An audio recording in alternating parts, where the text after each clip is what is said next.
Okay, I'll just show you how to set the sat nav in this 2015 Range Rover Autobiography.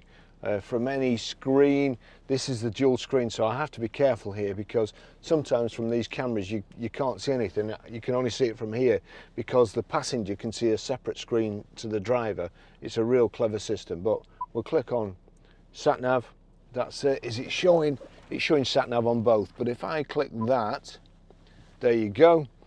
If I click that, you'll see what's on TV there, but over here you'll see the sat nav. So I'm going to unclick that, so we can just see that from both screens. The dual screen is switched off. Over here we go to destination entry. You've got postcode, pick from map and previous addresses. We want postcode.